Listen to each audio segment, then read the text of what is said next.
Good evening.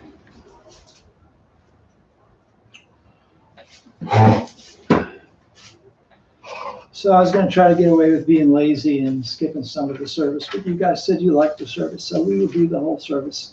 So I hope you've got your sheets printed out.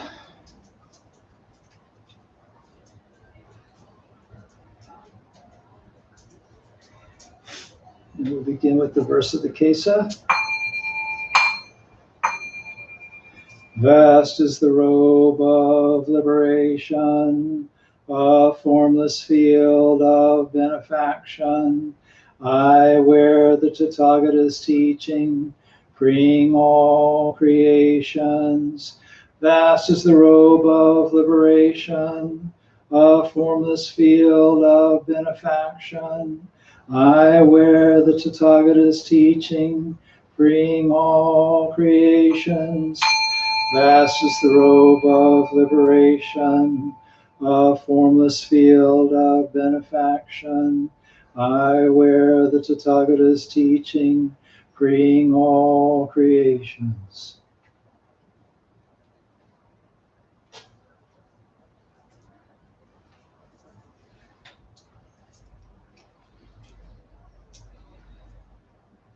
Gata Atonement. All evil karma ever committed by me since of old, on account of my beginningless greed, anger, and ignorance, born of my body, mouth, and thought, now I atone for it all. All evil karma ever committed by me since of old, on account of my beginningless greed, anger, and ignorance, born of my body, mouth, and thought, now I atone for it all. All evil karma ever committed by me since of old, on account of my beginningless greed, anger, and ignorance, born of my body, mouth, and thought, now I atone for it all.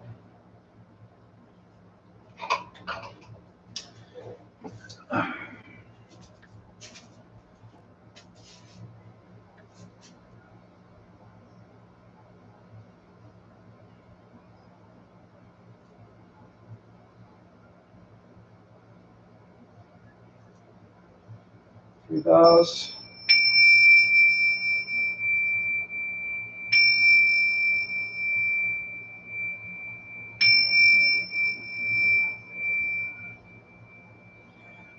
Fragrance of this incense invites the awakened mind to be present with us now. The fragrance of this incense fills our room, protects and guards our minds from wrong thinking. The fragrance of this incense unites us with precepts, concentration, and insight. We offer it for all beings.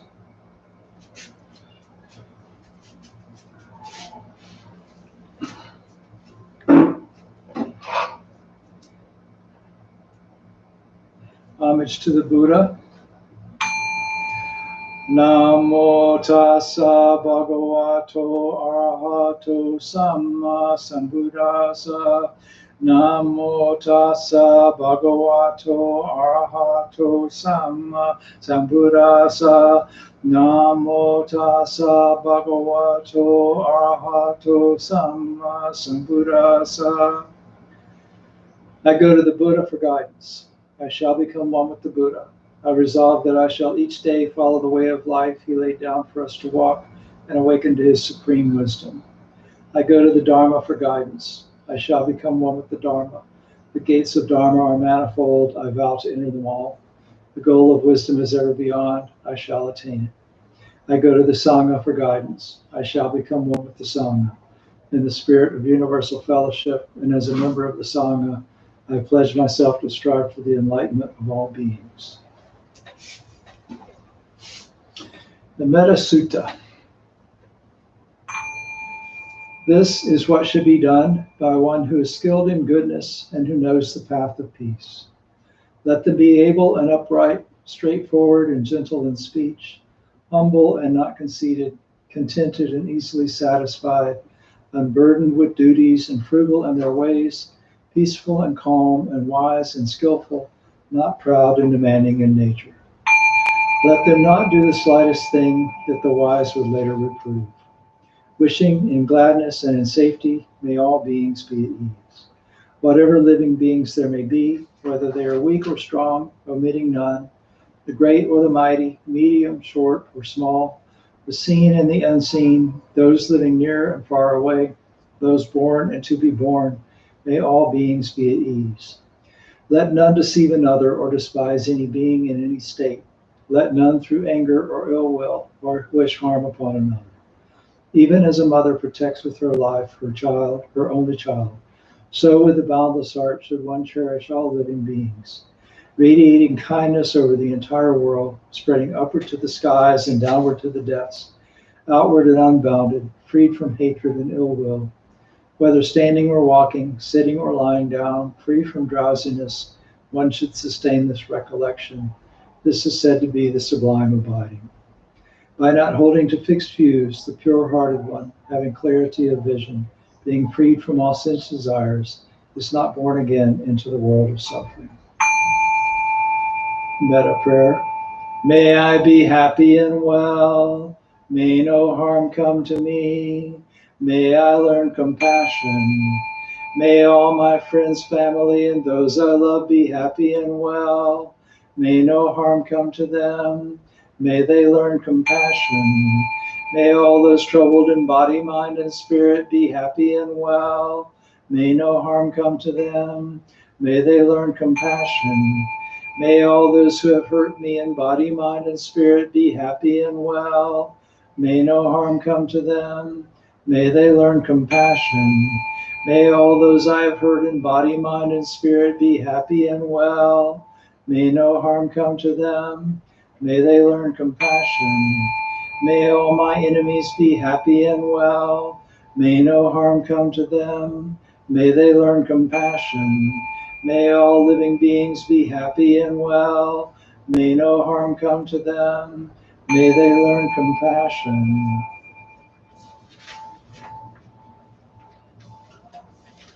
Okay, so we'll meditate now.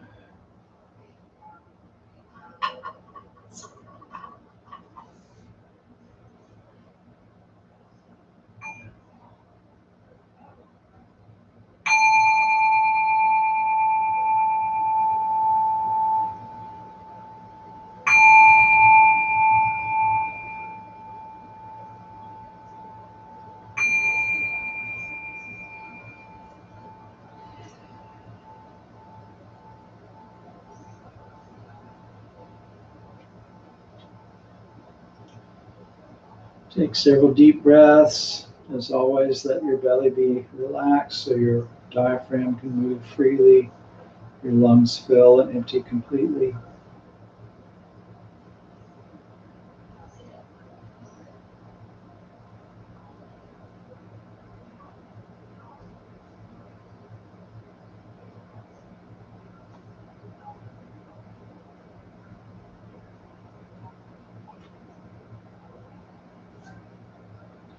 And then let your breath just settle into a comfortable rhythm. Just breathing naturally, but try to maintain a fairly long out breath. Let that be extended a little bit so you relax a little deeper.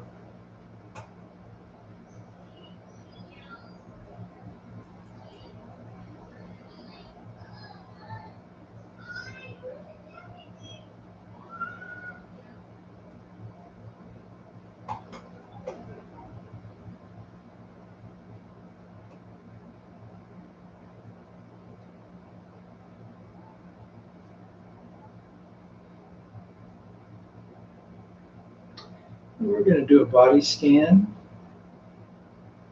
We're going to do this a little bit differently than we usually do. So I'd like for you to start with your feet and just bring your attention to that area. Rest your awareness in that part of your body.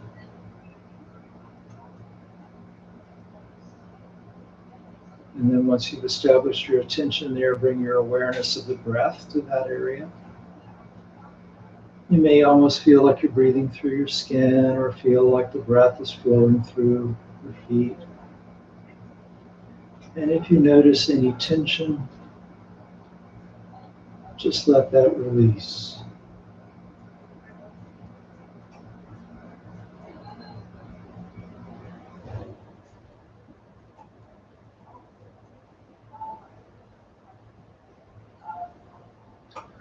And I'm going to give you a couple minutes of silence while I go deal with some background noise.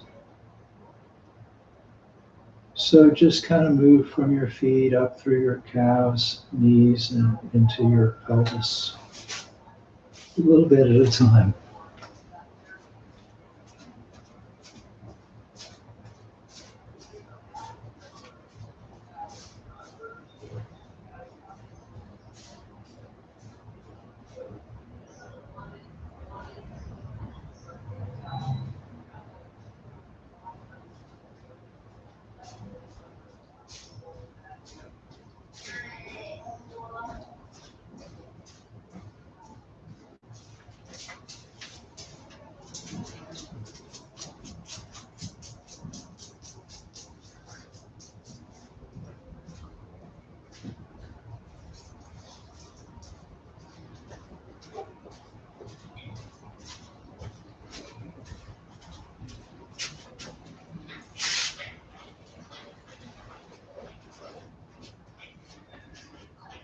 And once you've gotten your attention up into your hips and pelvis area,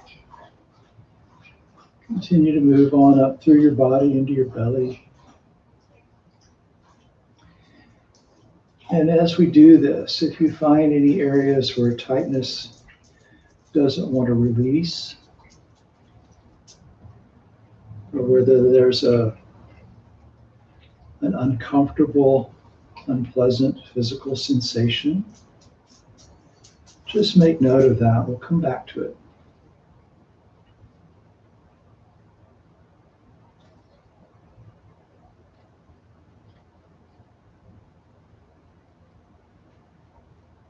So your attention in your belly and then up around your diaphragm.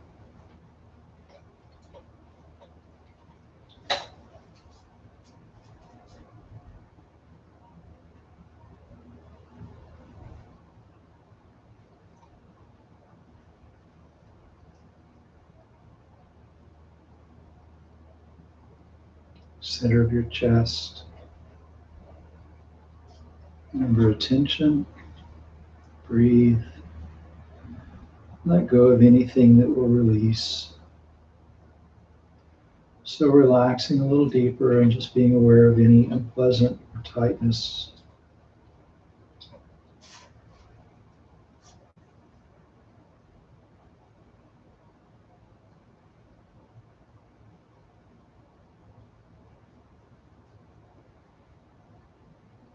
And then up around your sternum.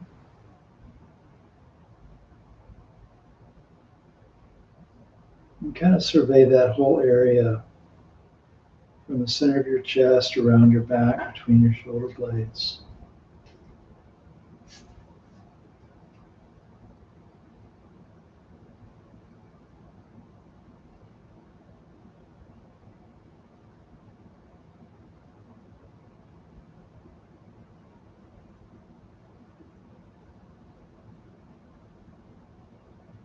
And then around your upper shoulders.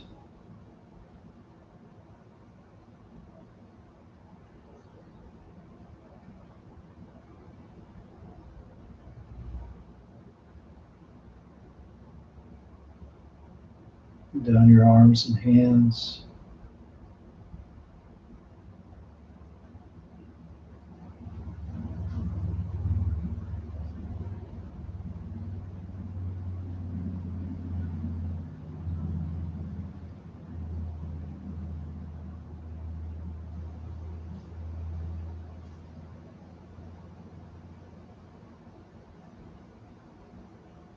And then back up to your neck,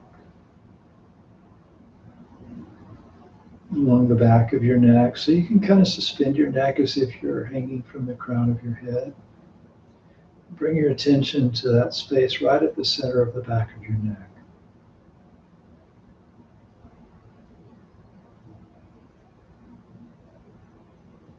Almost like you're breathing through that spot.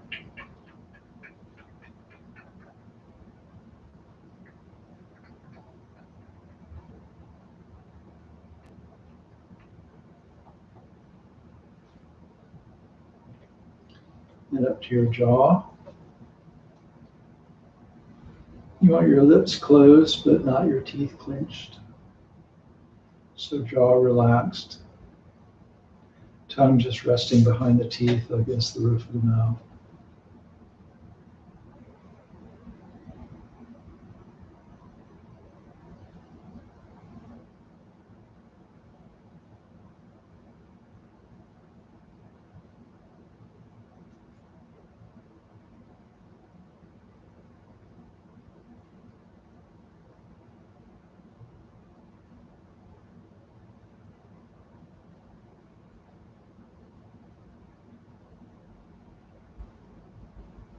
Be sensitive to your face, the muscles around your eyes, mouth.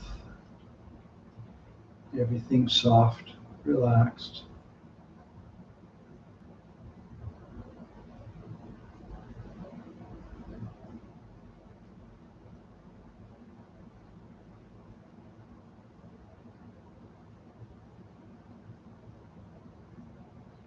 And across your forehead and up to the crown of your head.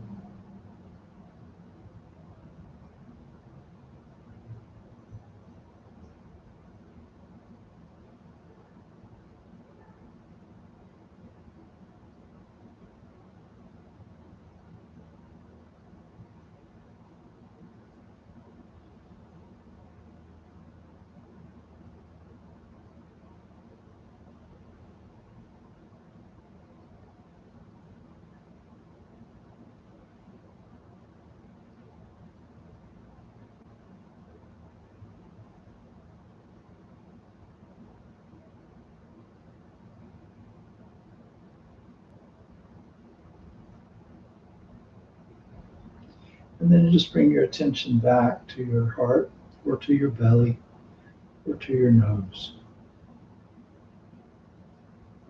And just sit with your breath for a moment. See how your body feels now that you've gone through that process.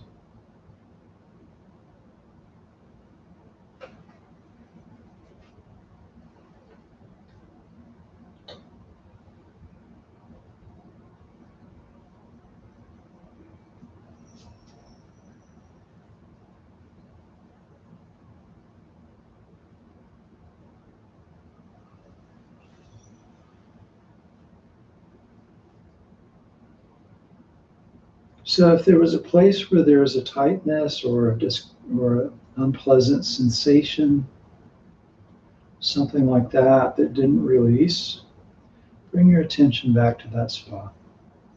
Bring your attention back to that spot. Bring your attention back to that spot.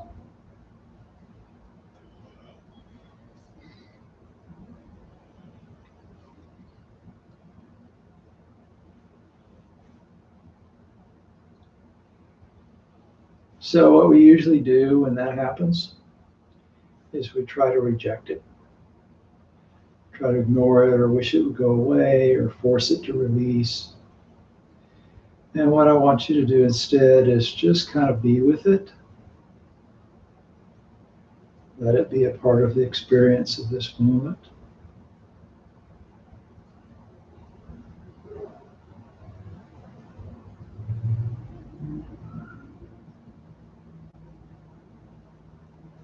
And so look at it just kind of objectively.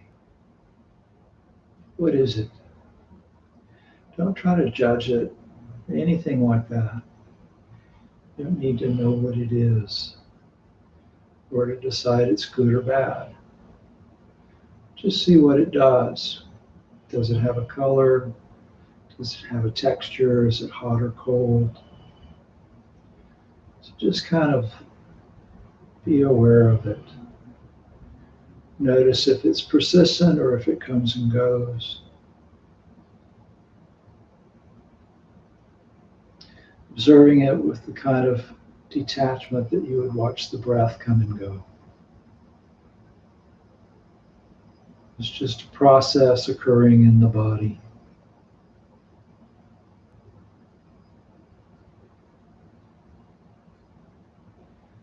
But as you do this, notice if there's any teaching here. Is there an emotion related to this? Is there a situation? Is there something you're worried about? Something you're angry about that's associated with this place in your body? Don't think about it. Just let that idea sort of percolate and see what arises.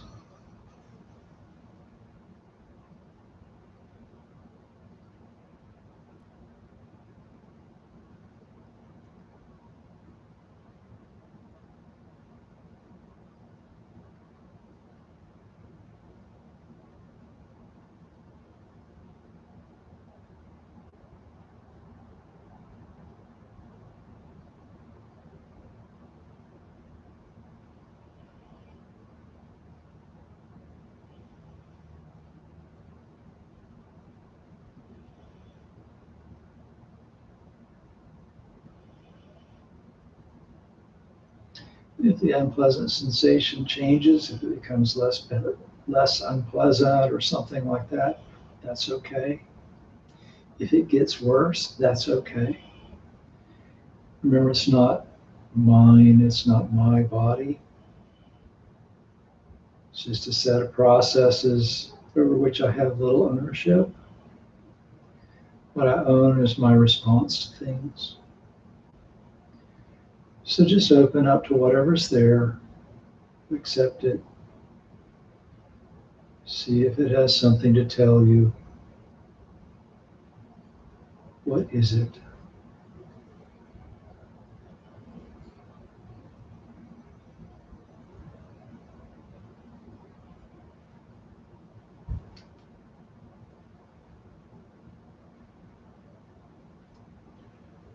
So we'll take about 2 more minutes.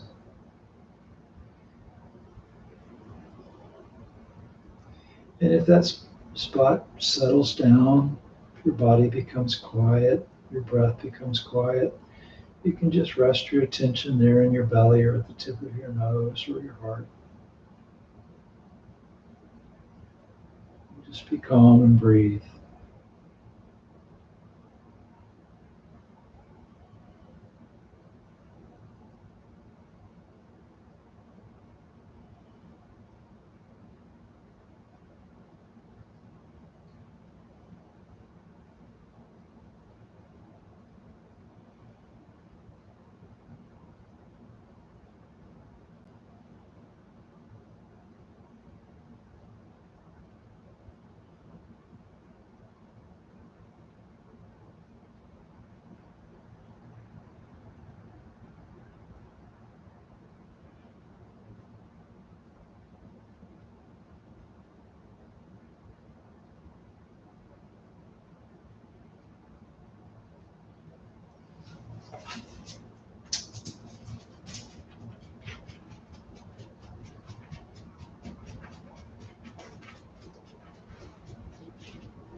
So to end the meditation, just if you haven't already, bring your attention back to just a comfortable place to feel your breath. Take a few deep breaths, be aware of where you are. Bell will ring twice to end the meditation. As always, when it rings the second time, bring your hands together in front of your heart and Gasho.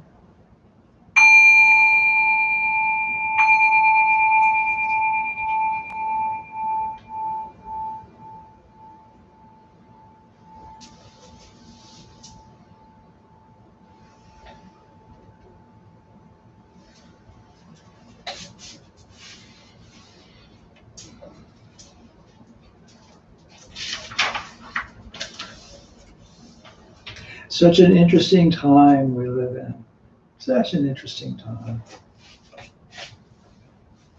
Had a bunch of conversations about that this in the last week or so. Working at home is really interesting. It's kind of nice. I mean, it doesn't take me very long to get to where I'm going to be giving a talk, right? Actually, I probably spend more time setting up here than I did getting to the church and setting up there, partly because, sort of have to make this changeover between the way my office usually is and when it turns into a studio. but also partly it's just because I can't, it's I'm here, all that. But yeah, here we got, the Sensei Michelle is also working from home. I have my thing to do, she has her thing to do, and then the dogs are also working from home. They have paws to lick and places to scratch, and tails to wag, and all that kind of stuff. So there's all these things going on. It's kind of interesting. And I'll talk more about this another time coming up. I've been dealing a lot with the Zen peacemakers in the last couple of weeks, trying to use some of this time when things are changing to get involved in that with that organization, and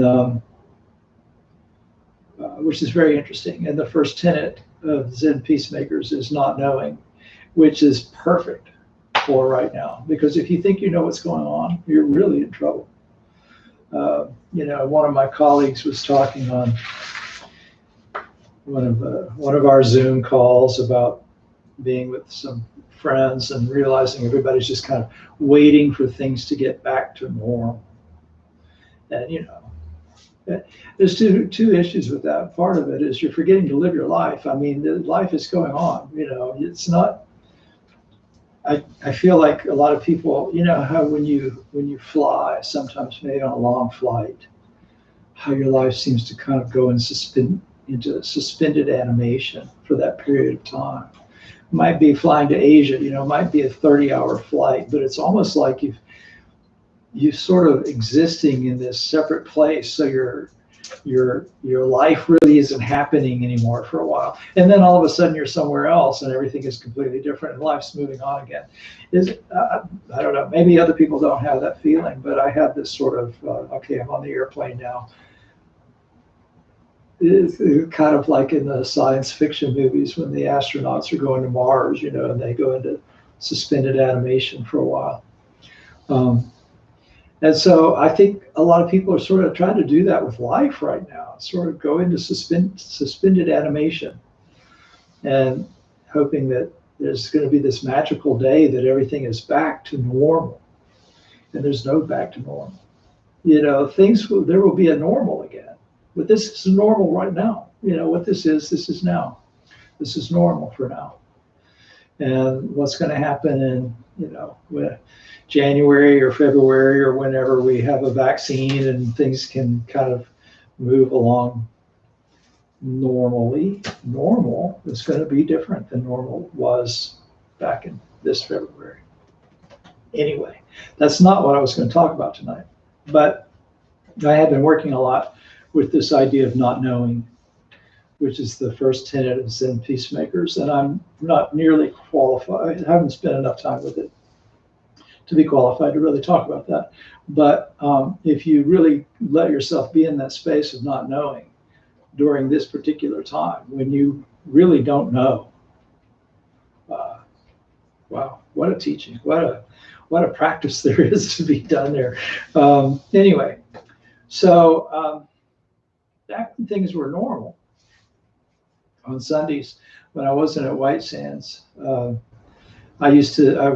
I would spend Sundays at Unitarian Universalist churches. And, on Wednesday nights, we meet at a Unitarian Universalist church. And they use the term UU for short. And there's a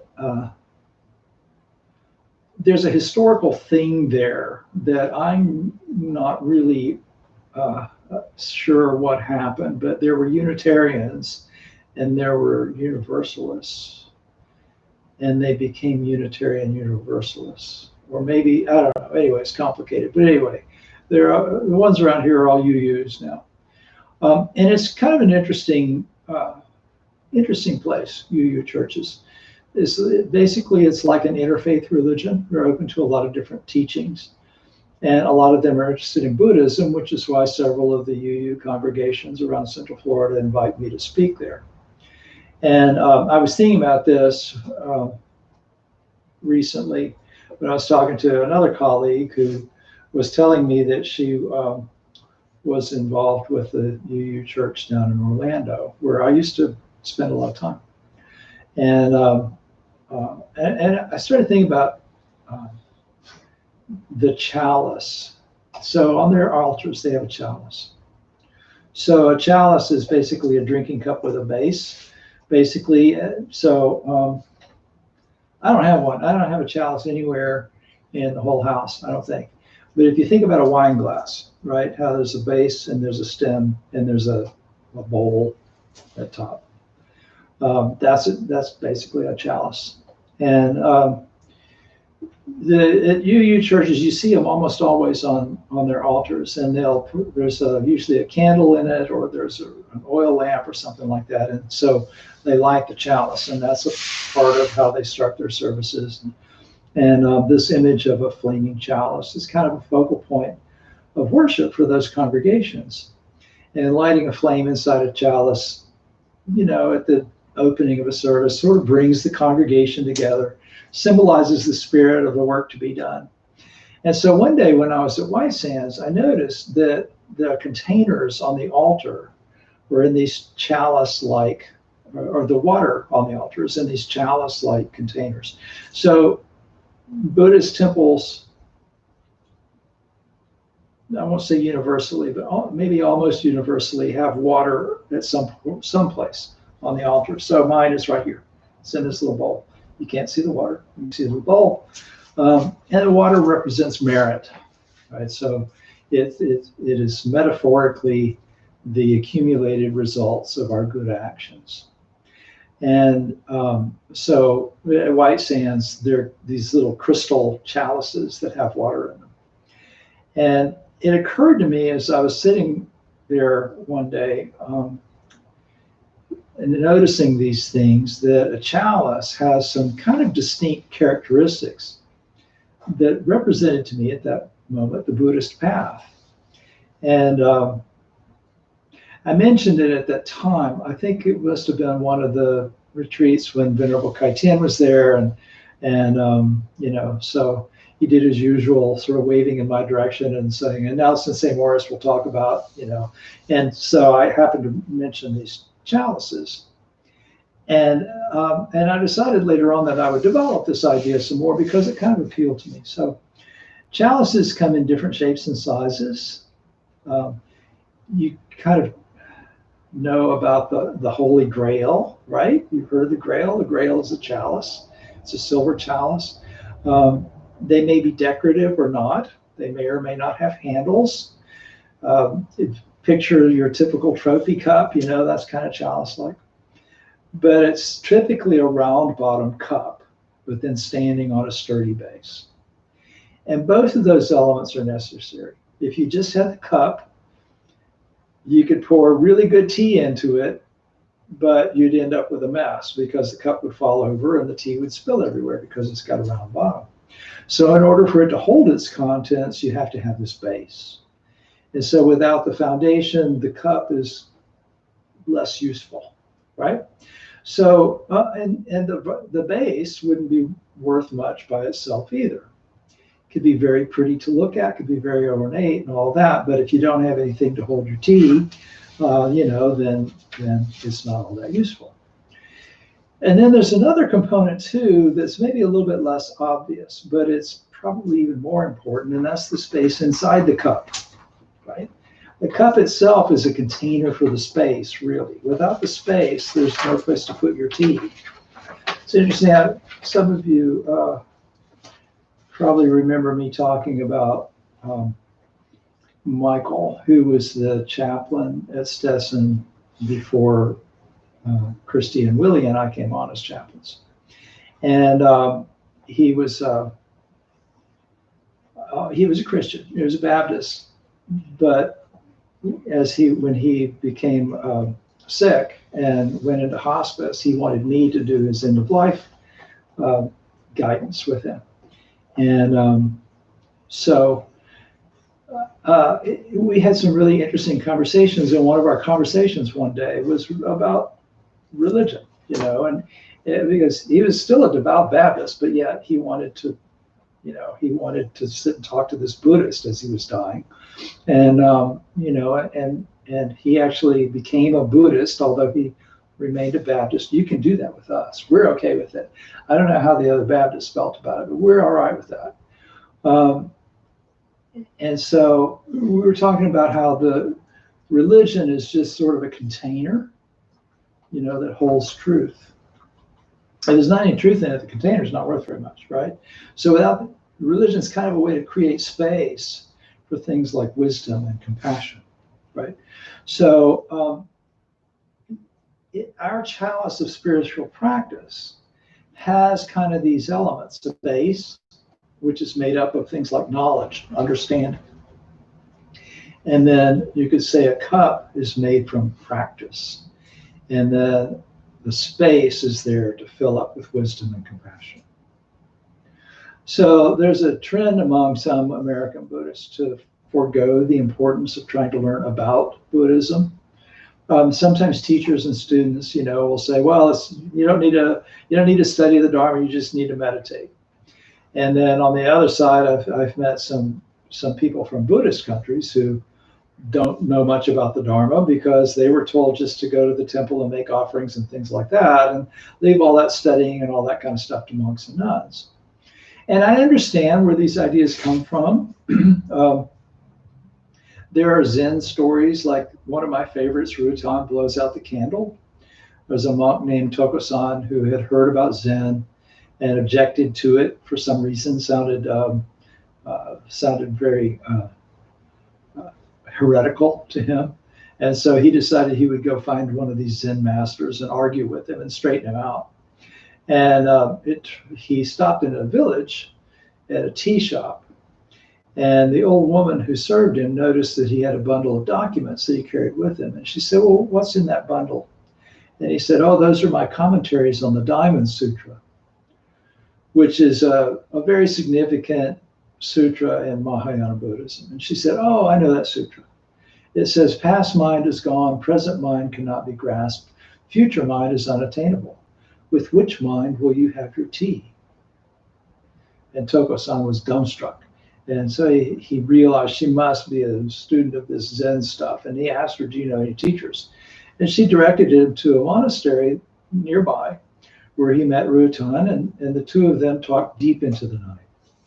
And as Tokosan prepared to leave, he noticed it was very dark outside. And so the master offered him a candle.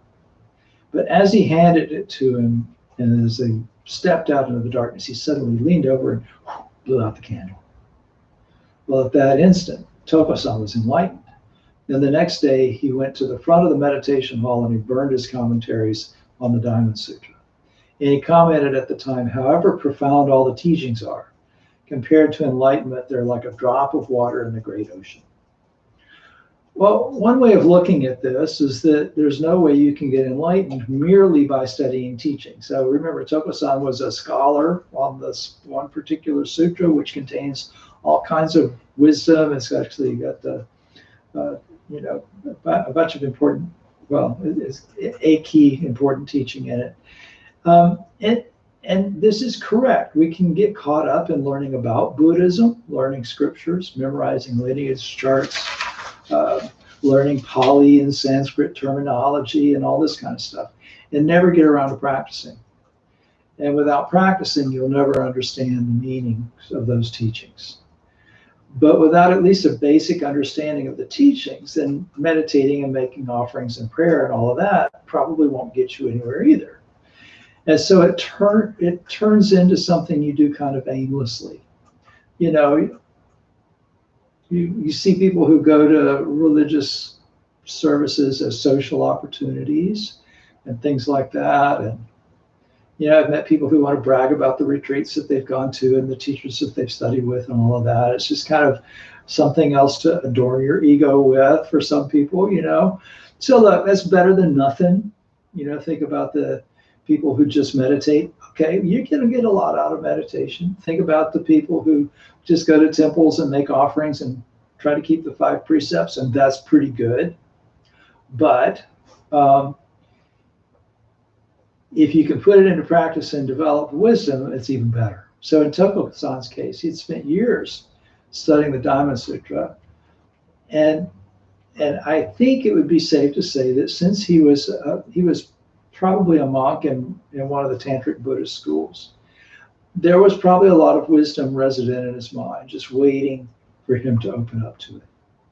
And so you don't have to know everything about Buddhism to be a scholar like him, but you should try to know enough Dharma to give your spiritual practice a good foundation. In other words, know why you're practicing. Where is it you're trying to get? What is the basis for these things that you're doing?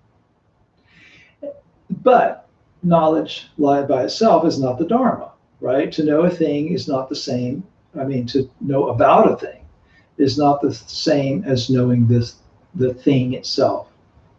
And you see this Zen thing, a finger pointing to the moon is not the moon. And it's a cliche, but it's true. And by this it means that you need to experience the Dharma personally. I did a meditation retreat once with a Zen master from Texas. Same retreat. I think I told you about it recently, about washing dishes and the handful of spaghetti. I hope I told you that story. If not, somebody posted that I haven't told you that story, and I'll do it another time. But when she was talking, she kept asking us to taste the Dharma.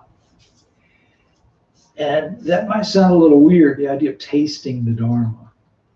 But when you think about it, it makes sense. Taste is a very, very, very much an in your whole spirit kind of sensory phenomena. Think about imagine an expert on strawberries who has never eaten a strawberry. You can read books about strawberries. You can learn all about their history and their agriculture, their role in culture and the arts. There's all kinds of things you could learn about strawberries. But if you haven't tasted a strawberry, you can't really say you know strawberries, right? It's kind of the same thing with the Dharma. You can learn all about the Dharma, but if you haven't tasted it yourself, then what do you really know? So, I don't think this is true just for Buddhists, by the way. So I mentioned Michael, the Baptist minister. He told me, he said at one point something along the lines of, I know people who can recite the Bible from memory forwards and backwards, but they don't try to live like Jesus, and so they don't really know Christianity. And I thought that was a really interesting thing to say from somebody who was trying to study Buddhism, right? Because that's very much a sort of a Buddhist way of approaching this. And I think he's right. You can, any religion you want to talk about, not just Christianity, but any religion you want to talk about, to know the scriptures is great. To know the scriptures and know the practice is even better. And so if you're a Christian, you should be trying to live that. Anyway. Once you have the foundation for your knowledge and you have this cup made of your practice, then there's this space for things to settle in. So I'm going to call that space faith. Faith is a tricky word, right? Faith means a lot of different things to different people. It's got a connotation sometimes in the West of, people who have faith. They have faith instead of having sense or whatever. You're talking about taking things on blind faith, believing in things even when they're not true, that kind of stuff. That's not the way I'm talking about faith. I'm talking about the faith that arises from understanding, from practice, and then from the openness that's created by those two things. So sometimes you'll find people who know a lot and practice a lot, but their hearts are still full of preconceptions and prejudices. You have to let go of those things and trust that wisdom can flow into that space that you've created with your knowledge and practice. That's that not knowing thing, I think, that I was talking about earlier. You have to not know before you can let your wisdom develop. By the way, that comes from well, it may come from multiple places, but there's a koan where a monk shows up at a monastery and he's traveling, and the master says, "Where are you going?" And he says he's going on a pilgrimage, and talks about where he's going on the pilgrimage. And the master says, "Well, what's the meaning of this pilgrimage?" And the monk said, "I don't know." And the master said, "Not knowing is most intimate." I struggled with that for a lot of time. What does that mean? Well, it means, don't have these preconceptions and stuff about what you're going to get out of a pilgrimage. Do the pilgrimage and without knowing, and then you find out, right? Then you create a space for these things to happen. So as you do that, you find that you get more and more wisdom. So this chalice that we're building out of spiritual practice is kind of magical in a way. The more wisdom we have, the bigger the foundation of knowledge grows, the more refined our practice becomes. And so the space for wisdom gets bigger and bigger. So if you want to build your own chalice, start by determining what knowledge you need. Meditating, reciting sutras, listening to talks is a good way to start. And you'll find that some teachings make a lot of sense to you. So there's a resonance. Analyze those teachings, make sure you understand them clearly, they make sense to you, and that you know how to put them into practice, how to apply them to your own life. And that means don't just carry them around on your back the way Tokusan carried around his Diamond Sutra commentaries. Is put them to the test so that your wisdom can emerge from them. So I hope as you're tuning in on YouTube or coming to Zoom or whatever, and listening to these talks, a good practice for you would be to try to take something away from these that you can work with, that you can actually do something with. And if you did that, if you did one little thing each week, then your wisdom will grow. There's one that's come up a couple of times in conversations this week with meditation students. So you can wash dishes mindfully.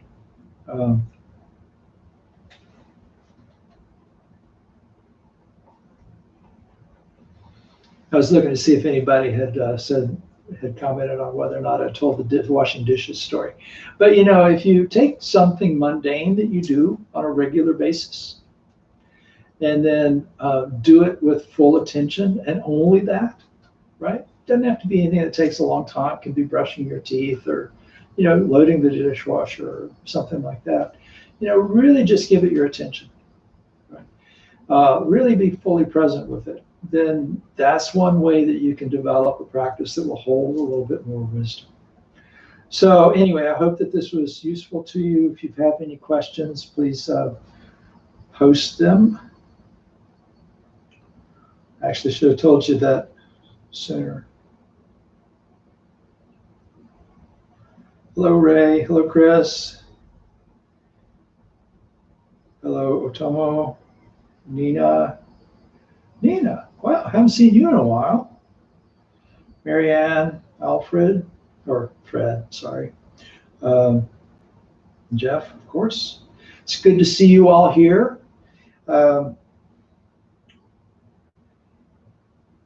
hope to see you tomorrow on the Zoom call. If you don't have the information about how to do that and you want to do it, just send me an email and I'll send you the link. And since I don't see any questions, we'll go ahead and do the dedication.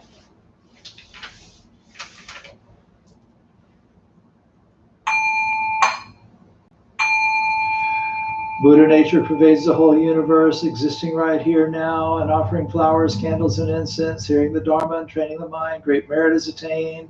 We dedicate this merit to the great Master Shakyamuni Buddha, the all-pervading and everlasting three treasures, to the 16 guardians and all protectors of the Dharma and their relations throughout space and time, all ancestors of this Sangha and all beings in the Dharma world. May penetrating light dispel the darkness of ignorance. Let all karma be resolved in the mind flower bloom in eternal spring. May the Dharma body maintain strength and health and years of life be lengthened for all teachers of this Sangha. May their vows be fully realized. May they live in perfect peace with Buddha Dharma. We pray for those suffering from violence and those who grieve for them, for those living in oppression, for all who are imprisoned who should be free, for all refugees from violence, hunger, and catastrophe, man-made or natural. We pray for the health and well-being of those suffering from diseases of body, mind, or spirit, all those working toward the healing of those afflictions. We especially pray for those suffering from COVID-19, those ministering to them, and those grieving for those lost to this disease. May they be serene through all their troubles. May we realize the enlightened way together. Sabe sata sadahantu avera sukha jivino katam punya phalang maihang sabe bhagi bhavantu te. May all beings always live happily, free from animosity. May all share in the blessings that spring from the good we have done.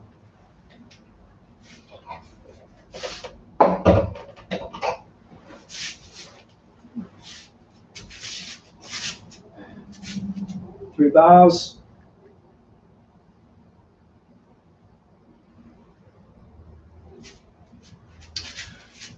And to you. And have a good evening, and I'll see you again soon.